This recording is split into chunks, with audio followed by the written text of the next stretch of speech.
राज्य विधिमंडळाचं हिवाळी अधिवेशन हे उद्यापासून नागपुरामध्ये सुरू होतंय। केवळ आठवडाभर म्हणजे 14 डिसेंबरपर्यंतच हे कामकाज सुरू राहणार आहे आणि दरम्यान आज मुख्यमंत्री देवेंद्र फडणवीस यांच्या रामगिरी या शासकीय निवासस्थानी चहापान आणि राज्य मंत्रिमंडळाची बैठक होणार आहे। विरोधक नेहमीप्रमाणे चहापानावर बहिष्कार घालण्याची शक्यता आहे, तर नगर परिषद निवडणुकीच्या निकालानंतर अधिवेशन होणार असल्यानं उत्सुकता होती। मात्र आता निकाल 21 डिसेंबरपर्यंत लांबणीवर पडला असल्यानं आचारसंहितेचं सावट या अधिवेशनावर असणार आहे। आजपासून T.0 माई टेकडी रोड, आकाशवाणी चौक, सिव्हिल लाईन्स परिसरात ठिकठिकाणी तगडा बंदोबस्त तैनात करण्यात आला आहे। यावेळी आतापर्यंत 33 मोर्चांसाठी परवानगी घेण्यात आली असून 20 सामाजिक संघटनांनी उपोषण तर 16 संघटनांनी धरणे मंडपासाठी परवानगी घेतलेली आहे।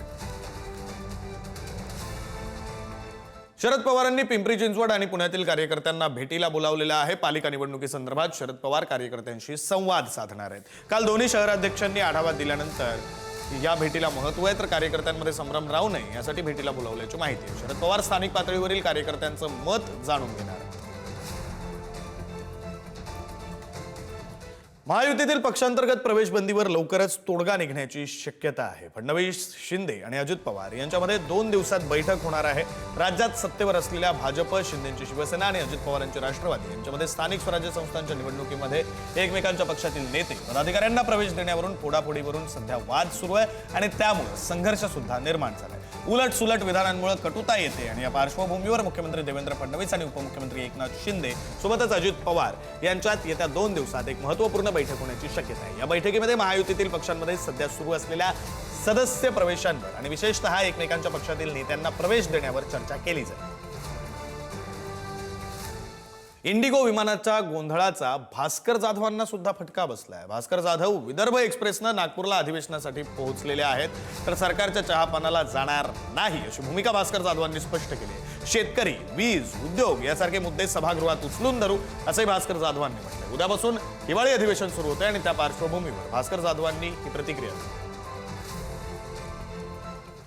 शिवसेनेचे नेते भास्कर जाधव सर, काय सांगाल? आज सर्वात पहिलं महत्त्वाचं म्हणजे तुम्ही रेल्वेने आलेले आहेत। विमानाचा जो गोंधळ सुरू आहे त्याचा फटका तुम्हालाही बसला? 100% विमानांचा जो गोंधळ सुरू आहे, विशेष करून इंडिगो या एअरलाईनचा जो गोंधळ उडालेला आहे, तर माझं आजचं इंडिगोचंच तिकीट होतं, परंतु संपूर्ण ही एअरलाईनच डिस्टर्ब झालेली आहे आणि म्हणून विदर्भ एक्सप्रेसने मी आलो तर खूप चांगला अनुभव आला। अनेक विदर्भातली माणसं भेटली, एकत्रितपणे गप्पा मारता आल्या, त्यांच्याबरोबर एकत्रितपणे आमचं जेवण त्यांचं जेवण एकत्र खाता आलं, की जो कोकणामध्ये अनुभव आम्हाला येत नाही।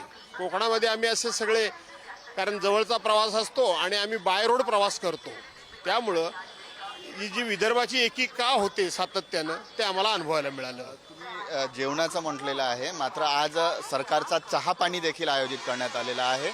काय भूमिका घेतली आहे किंवा काय तुमची भूमिका राहणार आहे विरोधक म्हणून? चहापानाला जाणार नाही जाणार? सत्ताधारी पक्षाकडे कोणतीही सभ्यता राहिलेली नाही, सज्जनता राहिलेली नाही।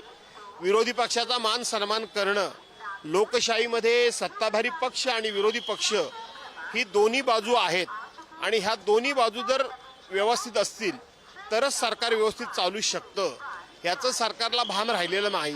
प्रचंड अशा पद्धतीची मेजॉरिटी मिळाल्यामुळं त्यांच्या बोलवण्यामध्ये फक्त औपचारिकता असते, जनतेला न्याय देणं हा विषय नसतो, त्यामुळे आम्ही जाणार नाही। हिवाळी अधिवेशन उद्यापासून सुरू होत आहे, काय मुद्दे महत्त्वाचे राहणार आहे? तुमच्याकडनं कुठली उपस्थित करता येतील असे प्रमुख काय सांगा?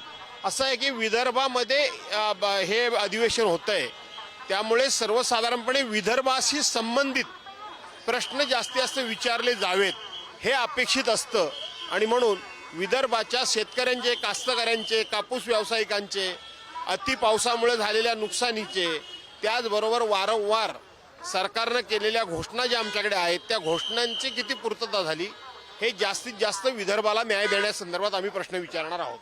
खूप खूप धन्यवाद। कॅमेरामन मंगेश हस्तकसह जितेंद्र शिंगाडे, पुढारी न्यूज, नागपूर।